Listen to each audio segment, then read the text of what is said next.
তো আজ আমরা শুরু করব এসসি 187 পেজে যতগুলো আর কি প্রশ্ন রয়েছে A to Z সলভ করব। ঠিক আছে, তোমাদের যেহেতু সময় নেই আমি তাড়াতাড়ি করার চেষ্টা করব। অঙ্কগুলো যেগুলো বুঝিয়ে দেওয়ার কথা আমি বুঝিয়ে দেবো, আর অঙ্কগুলো তোমরা দেখে নিও। ঠিক আছে, হালকা করে দেখে নিও। ঠিক আছে, আমার তো স্ট্যান্ড নেই, অত্যন্ত খুব কষ্টের মাধ্যমে তোমাদের ভিডিওটা করতে হচ্ছে। যাই হোক, প্রথমত আমি প্রশ্নগুলো উত্তর দিয়ে দিচ্ছি, তোমরা এবিটিও সামনে রাখো, সামনে রেখে প্রশ্নগুলো মিলিয়ে করে নিও। ঠিক আছে, 2-1 বলেছে পরিবাহিতা আর আপেক্ষিক পরিবাহিতার মধ্যে কখন সমান হবে। দেখো আমরা জানি আপেক্ষিক পরিবাহিতা kappa is equal two 1/r L/a। ঠিক আছে, যখন আমরা কি করব, যখন আমরা মানে ক্ষেত্রফল আপেক্ষিক কি বলে ক্ষেত্রফলটাকে একক ধরে নেব এবং রোধটাকে একক ধরে নেব, তখনই kappa is equal two enter সাথে সমান হবে। ঠিক আছে, যখন আর 1 ওহম নিব এবং A is equal to 1 centimetre square তখনই হবে। উপরেরটা দেখো না, এটাও আসল উত্তর। ঠিক আছে, নেক্সট প্রশ্ন হলো বিক্রিয়ার কোশ্চেন কি। আমরা জানি যে বিক্রিয়ার কোশ্চেন হলো নির্ভর করে কার উপর নির্ভর করে, বিক্রিয়াজাত গারত্ব এবং বিক্রিয়কের গারত্বের উপর নির্ভর করে। দেখো নেক্সট, ফিটকিরির পরিস্থিতি কি হয়, জল তঞ্চনের সময় কি হয়, ফিটকিরির যে K+ এবং L3+ কি হয়, তঞ্চিত শুরু করে এবং কাদাগুলো আস্তে আস্তে তলায় থিতিয়ে পড়ে। নেক্সট, 3D সারির সব থেকে অযুগ্ম ইলেকট্রন কার মধ্যে থাকে, ম্যাঙ্গানিজের মধ্যে থাকে। কপারকে সন্ধিগত মৌল বলা হয় কেন, কারণ কপারের যে আংশিকভাবে পূর্ণ কি থাকে, ডি ইলেকট্রন থাকে, আর সন্ধিগত মৌলের বৈশিষ্ট্য হলো আংশিকভাবে ডি ইলেকট্রন থাকবে n-1 ডি উপকক্ষে। ঠিক আছে, দেখো পরের প্রশ্ন, আমরা যদি অ্যান্টাসিড খাই তো অ্যান্টাসিডের কারণে কি হয়, অ্যান্টাসিডের ফলে আমাদের ক্ষার এবং প্রশমন বিক্রিয়া হয়, যার কারণে কি উৎপন্ন হয়, আর কি ওয়াটার আর সল্ট উৎপন্ন হয়, যার কারণে প্রশমন বিক্রিয়া একটা নিউট্রালাইজেশন রিয়াকশন, যার কারণে আর কি হয়, লবণ জল উৎপন্ন হয় এবং অম্ল বিনাশ হয়। নেক্সট, আমরা জানি অভিস্রবণ চাপ নির্ভর করে হলো আয়নের ওপর, যেহেতু NaCl কে দ্রবীভূত করার পর Na+ এবং Cl- উৎপন্ন হয়, তার জন্য এদের অভিস্রবণ চাপটা কি হয়, বৃদ্ধি পেয়ে যায়। অপরপক্ষে কি হয়, গ্লুকোজ আয়নিত হতে পারে না, তার জন্য অভিস্রবণ চাপ কম হয়। নেক্সট, অ্যাজিওট্রপিক মিশ্রণ কি, যাদের সংযুক্তি পরিবর্তন হয় না, এক কথায় তাদেরকে অ্যাজিওট্রপিক মিশ্রণ বলে, দেখে নিও। নেক্সট, একটা অঙ্ক রয়েছে, এই অঙ্কটা করা হয়েছে, অসুবিধা হলে জানিও। ঠিক আছে, নেক্সট, H2 3 আর কি আচ্ছা আর্সেনিকের একটা সল দেওয়া আছে। আমরা জানি যে সুলজেহার্ডি নিয়ম অনুসারে যার আয়নের সংখ্যা বেশি হবে সে বেশি পরিমাণে তঞ্চন করবে। L3+ এবং 3Cl-, 4টে আয়ন উৎপন্ন হচ্ছে, অপরদিকে NaCl এ 2টো আয়ন উৎপন্ন হচ্ছে, যার কারণে L3+ বেশি তঞ্চিত করবে। স্বয়ংক্রিয় অনুঘটক কাকে বলে, যারা বিক্রিয়ার হার বৃদ্ধি করে কিন্তু নিজে গতিকে ত্বরান্বিত করে কিন্তু নিজে অপরিবর্তিত হয়, যেমন স্পর্শ পদ্ধতিতে উপস্থিত ভ্যানাডিয়াম পেন্টঅক্সাইড এবং প্ল্যাটিনামকে ইউজ করে সালফার ট্রাইঅক্সাইড গ্যাস উৎপন্ন হয়, এটা হলো স্বয়ংক্রিয় অনুঘটক।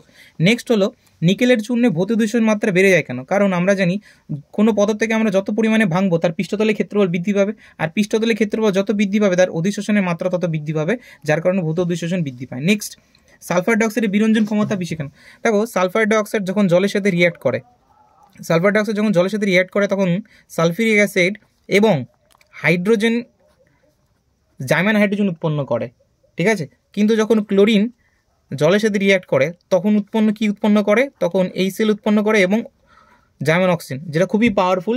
এটা একবার বিরঞ্জন হওয়ার পর সেটা স্থায়ী আর আগের অবস্থায় ফিরে আসতে পারে না, বাট এর জাইমান হাইড্রোজেন যেহেতু পাওয়ারফুল নয় তার জন্য আর কি বিরঞ্জিত পদার্থ আগের অবস্থায় ফিরে আসতে পারে। হিলিয়াম কোনো যৌগ গঠন করে না কেন, কারণ ক্ষুদ্র আকার, তার মধ্যে আয়নেশন এনার্জি খুব হাই লেভেলের, ডি অরবিটাল নেই। মেন কথা, কোনো যৌগ গঠন হওয়ার জন্য ডি অরবিটাল বুঝতে না খুবই প্রয়োজন। ঠিক আছে, চলো নেক্সট, দেখো উষ্ণ এবং ক্ষার দ্রবণে ক্লোরিনকে যদি চালনা করা হয় তাহলে কি উৎপন্ন হয়, NaCl লবণ এবং সোডিয়াম হাইপোক্লোরাইড উৎপন্ন হয়। নেক্সট, ভ্যালেন্স বন্ডের তত্ত্ব অনুসারে NiCN4 কি ধর্মী, এরা ডায়াম্যাগনেটিক হয়, কারণ এদের মধ্যে অযুগ্ম ইলেকট্রন থাকে না। ঠিক আছে, অযুগ্ম ইলেকট্রন থাকলে প্যারাম্যাগনেটিক হতো, দেখো প্রদর্শন করা আছে, লিখে নিও। নেক্সট, Fe2O6 রঙিন কেন, কারণ এর মধ্যে যে DD ট্রানজিশন হয়, অর্থাৎ অযুগ্ম ইলেকট্রন থাকে তার DD ট্রানজিশন হবে, আর DD ট্রানজিশন হলে কালার হবে, আর এর দুটো সমবায় আছে, দেখেন আঁকানো রয়েছে। নেক্সট, হোমোপলিমার কোপলিমার, এটা তো তোমরা আমার থেকে খুব ভালো জানো, তাই না, এবার কথাটা হলো এরা হলো মানে একই প্রকার মনোমার নিয়ে গঠিত, এটা হলো ভিন্ন প্রকার মনোমার নিয়ে গঠিত, এটা পলিথিন, এটা স্টাইরিন। বুনাইসের মনোমার কি, স্টাইরিন বিউটাডাইন। আইনীয় কঠিন পদার্থের মধ্যে কি দেখা যায়, স্কট কি ত্রুটি দেখা যায়। বাবলক স্কট কি ত্রুটি সমঝে क्या, अब हम लोग क्या करेंगे। প্রথম চ্যাপ্টারের কি আছে, একটা কঠিন পদার্থের একটা অঙ্ক রয়েছে, ঘনত্বের বাহু দৈর্ঘ্য চেয়েছে, আমরা বের করেছি, দেখে নিও। নেক্সট, ফেরোম্যাগনেটিক পদার্থ, এটা SC220 মধ্যে রিপিট হয়েছে। ঠিক আছে, তোমরা দেখো रिपीटेड क्वेश्चन भाई तुम टेंशन मत लो, एक ही क्वेश्चन बार बार देता है, জানি না এমনি বলতেছি, খারাপ ভেবে নিও না। এরপর প্যাকিং দক্ষতা দেখো, প্রথম চ্যাপ্টারে বিসিজি ক্লাস এবং এফসিসি ক্লাসে না প্যাকিং দক্ষতা দেখে যাও, এর মানে 0.68% হবে প্যাকিং দক্ষতা। হ্যাঁ দেখো 0.68 প্যাকিং দক্ষতা। এরপর এখানে একটা কোশ্চেন রয়েছে যে হলো তোমার উদ্বায়িতার উপর ভিত্তি করে কার বাষ্পচাপ বেশি, যার স্ফুটনাঙ্গ বেশি হবে তার উদ্বায়িতা বেশি এবং তার বাষ্পচাপ কী হবে বেশি হবে, ঠিক আছে। আচ্ছা ভুল বললাম, যার স্ফুটনাঙ্গ কম হবে উদ্বায়িতা বেশি এবং তাদের বাষ্পচাপটা কী হবে বেশি হবে, যেমন এর এখানে উত্তর। তারপর কেবি অর্থাৎ স্ফুটনাঙ্কের একটা অঙ্ক রয়েছে এখানে করে দেওয়া হয়েছে দেখো। তারপর এসআইবিতে মূলার পরিবাহিতা, বাবু লোক ভাই সাব, এই যে এককগুলো রয়েছে না মূলার পরিবাহিতা তুল্যাঙ্গ পরিবাহিতা, হিসু করতে উঠতে বসতে টিউশনে যেতে সব সময় গার্লফ্রেন্ডের সাথে কথা বলতেও যাতে এই এককগুলোর সাথে সবসময় মনে রাখে ভাই, তাছাড়া কিন্তু পরীক্ষা একদম লবডঙ্গা, এগুলো আসবেই আসবে মনে রাখ। নেক্সট হলো দেখো সামুদ্রিক বের করতে বলছে, এটা টেক্সটের অঙ্ক ভাই, এটা আমার থেকে তোমরা ভালো করে জানবে, টেক্সটের অঙ্ক। তারপর প্রমাণ হাইড্রোজেন তড়িৎদ্বারের সাংকেতিক প্রকাশ পিটিএইচ, তাছাড়া এখানে এ দিতে পারো, এ ইজ ইকুয়াল টু 1, এখানে এ ইজ ইকুয়াল টু অ্যাক্টিভিটি বোঝায়, কী বোঝায় অ্যাক্টিভিটি মতলব হলো কনসেন্ট্রেশন 1। কৈলাসের সূত্র কখন প্রযোজ্য হয়, অসীম লঘুতায়, অসীম লঘুতায় কৈলাসের সূত্রের সাহায্যে আমরা বিভিন্ন মৃদু তড়িৎবিশ্লেষ পদার্থের মোলার পরিবাহিতা নির্ণয় করতে পারি। দেখো মৃদু তড়িৎবিশ্লেষ পদার্থ এদের তিনজনের সাহায্যে আমরা মোলার পরিবাহিতা বের করেছি। স্পাইজেল খুবই সহজ একদম কোয়েশ্চেন, 3টে পদার্থের দ্বারা তৈরি হয়েছে ধাতু সংকর স্পাইজেল। বায়ের পদ্ধতি তোমরা পড়ো ভাই, বায়ের পদ্ধতি লিচিং পদ্ধতি একই, এবং তাছাড়া এই নিচে ইনভারের উপাদান এবং তার সাথে মারুচ্চলের যে বিক্রিয়াটা রয়েছে খুবই ইম্পর্টেন্ট ভাই, হলো করেও কিন্তু নলে কিন্তু লবডঙ্গা। নেক্সট প্রাসেডামিয়ামের ইলেকট্রন বিন্যাস এমন হয় কেন, মেন হলো ল্যান্থানের সংকোচনের কারণেই হয়। নেক্সট MnO4- এর ডিসপ্রপোর্শনেশন রিয়াকশন বা অসামঞ্জস্য বিক্রিয়া বাংলায়, যাদের অক্সিডেশন এবং রিডাকশন দুটোই ঘটে, ঠিক আছে। নেক্সট কপার প্লাস, আরে ভাই আমার ফেভারিট কোশ্চেন, এই কোশ্চেনটা যে এসেছে না, এই কোশ্চেনটা না বারংবার এসেছে, কপার 2+ এবং কপার প্লাসের জলীয় দ্রবণের সঙ্গে।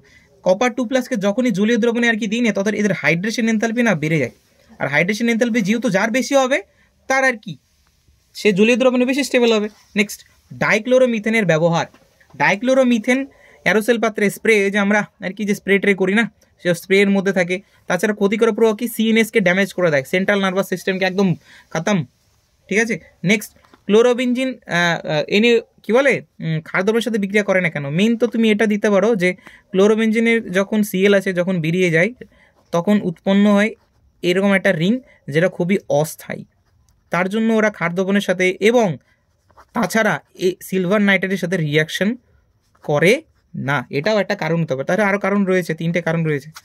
তারপর অর্গ্যানিক রয়েছে, অর্গ্যানিক তো বলার কিছু নেই, অর্গ্যানিক দেখো কোনো অসুবিধা যদি হয় বলো আমি করে দেবো। পারক্সাইডের যে ইফেক্টটা রয়েছে না, পারক্সাইডের ইফেক্ট, নীল বনের জটিল যৌগ উৎপন্ন হয় তাহলে বুঝতে হবে যে ইথারের মধ্যে পারক্সাইড রয়েছে, স্টার্চ মিশ্রিত কেয়া যদি জলীয় দ্রবণ চালানো করে তাহলে। নেক্সট এই দেখতে পাচ্ছ, ঠিক আছে। কার্বিলামিনের টেস্টটা না খুবই ইম্পর্টেন্ট, হ্যাঁ সবসময় এই যে নিম রিয়াকশনগুলো আছে না, নিম রিয়াকশন, এই নিম রিয়াকশনগুলো একদম ধোয়াধারভাবে করে নিতে হবে তোমাদেরকে। গ্লুকোজ আর ফ্রুক্টোজের মধ্যে পার্থক্য কি, এটা হলো গ্লুকোনিক অ্যাসিড উৎপন্ন করে, ঠিক আছে। তারপর অ্যালানিনের হলো জুটারান, অ্যালানিনের জুটারান একটা সংকেত হলো RCH NH3 পজিটিভ আর COO-, এটা খুবই ইম্পর্টেন্ট, ঠিক আছে। তারপর ডি গ্লুকোজের কি স্ট্রাকচারটা দেখো, এই 3 নম্বর কার্বনের হাইড্রোজেনটা ডান দিকে থাকে এবং প্লেন ক্লোরাইড লাইট অর্থাৎ PPL-কে ডান দিকে ঘোরায়, তার জন্য ডি লেখা হয়। নেক্সট ভগ্নাংশ ক্রমের বিক্রিয়া, তো শূন্য ক্রমের বিক্রিয়া, প্রথম ক্রম বিক্রিয়ার এক্সাম্পলগুলি একটু 1-2টা পড়েও। এই যে ক্রম আর এটা তোমার সকাল বিকাল উঠতে বসতে গার্লফ্রেন্ডের সাথে কথা বলতে গেলে মনে রাখা উচিত ভাই, এটা পরীক্ষালব্ধ আসে তাত্ত্বিক রাশি, এটা হলো পূর্ণসংখ্যা শূন্য ভগ্নাংশ, বাপরে কয় ধরনের রূপ দেখাতে পারে, গিরগিটি নাকি, আর এরা আনবিকতা পূর্ণসংখ্যা একটাই রূপ দেয়, ঠিক আছে। নেক্সট দেখো আমাদের চ্যাপ্টার থেকে খুবই এই টাইপের কোশ্চেন, একদম ফর্মুলা বেস কোশ্চেন, ফর্মুলা বসাও উত্তর করো ভাই, ফর্মুলা বসাও উত্তর করো, ফর্মুলা বেস কোশ্চেন আসতে পারে।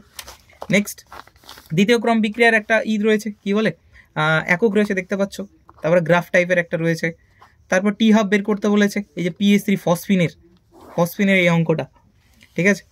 তারপর XeF6 হলো পূর্ণ আদ্র বিশ্লেষণ, যতক্ষণ পর্যন্ত এখান থেকে F বেরিয়ে যাচ্ছে ততক্ষণ এই আদ্র বিশ্লেষণ হতে পারবে, আর বাদ বাকি যে 1 অণু জল এবং 2 অণু জল দিয়ে হবে সেটা হলো আংশিক আদ্র বিশ্লেষণ। তারপর নেসলার বিকারক, নেসলার বিকারক কী কাজে লাগে, অ্যামোনিয়া শনাক্তকরণের কাজে লাগে, কি উৎপন্ন করে, মিলন বেস, কী বানাই? মিলন বেস, মিলন বন্ধু গো। ঠিক আছে, নাইট্রোজেনের ডাইমার গঠন করে কারণ অষ্টক পূর্তির জন্য, মেন তো অষ্টক পূর্তির জন্য ডাইমার গঠন করে। নেক্সট, ফসফরাসের ভেতরে কি থাকে? ফসফরাসের ভিতরে 5টা বিজোড় ইলেকট্রন থাকে। ওরা এক্সাইটেড করলে 5টা আর কি 5 জনের সাথে রিয়াক্ট করতে পারে, অর্থাৎ তাদের কোঅর্ডিনেশন সংখ্যা 5 পর্যন্ত বৃদ্ধি করতে পারে। তার জন্য ওরা PCl5 গঠন করে, কিন্তু বিসমাত করতে পারে না, কারণ 5টা বিজোড় ইলেকট্রন থাকে না ওদের। এক কথায় ভি অরবিটাল থাকলেও সে 5টি ইলেকট্রন থাকে না কথায়। তারপর দেখো এই যে উলপিসনার বিজারণ ভাই, উলপিসনার বিজারণ নিম রিয়াকশনই বেশি আছে, এই যে Mg সামথিং। তারপরে এটা হলো ওয়াকার পদ্ধতি, এটাও আর কি তোমার হলো কী বলে ওটাকে, মানে কার্বক্সিলিক অ্যাসিডের চ্যাপ্টারের শেষের দিকে ছিল। নেক্সট দেখো অ্যাসিটালডিহাইড এবং বেনজালডিহাইডের মধ্যে আর কি পার্থক্য চেয়েছে। অ্যাসিটালডিহাইড এবং বেনজালডিহাইডের মধ্যে কী চেয়েছে? পার্থক্য চেয়েছে। অ্যাসিটালডিহাইড কী করে? হ্যালোফর্ম রিয়াকশন সারা দেয়। হ্যালোফর্ম রিয়াকশনের উত্তর কি? CH(X3) দেখো উত্তর হয়েছে, বাট বেনজালডিহাইড পারে না। তারপর মোয়া, অর্থাৎ একটা রূপান্তর দিয়েছে হয়তো, দেখো মোয়া মাইল্ড অক্সিডাইজিং এজেন্টের সাহায্যে আমরা তারপর কী বলে গ্রিনার বিকারকের সাহায্যে কম্পাউন্ড আবার মাইল্ড অক্সিডের সাহায্যে অক্সিডেশনের মাধ্যমে তৈরি করতে পারি। এই যে ইটার্ড বিক্রিয়া, দেখো ভাই উঠতে বসতে মধ্যে যে নেম রিয়াকশন যদি না মনে থাকে তাহলে তো অবস্থা টাইট ভাই।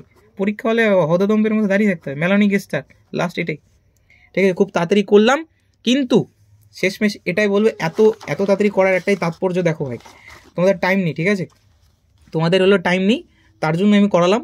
আর যদি এক্সপ্লেনেশন দরকার যে এই রিয়াকশানটা বুঝতে পারতেছি না, এই রিয়াকশানটা খুব দরকার, তাহলে আমাকে জানিও, আমি করে দেবো, কোনো অসুবিধা নেই। তো আজকের মতেই এখানেই থাকতেছে। রাধে রাধে। ভালো লাগলে অবশ্যই শেয়ার করে বন্ধুদের মধ্যে সাবস্ক্রাইব করে দিও, সাবস্ক্রাইব করে দিও ভাই বন্ধুগণ, অনেক কষ্ট করতে তোমাদের জন্য। যাই হোক, খারাপ লাগলে কোনো অসুবিধা নেই, অসুবিধা আছে কমেন্টে জানিও কোনো যদি ভুল ত্রুটি থাকে। তো আজকের মধ্যে এখানেই, অনেক কথা হলো, পড়াশোনা করো ঠিকঠাক।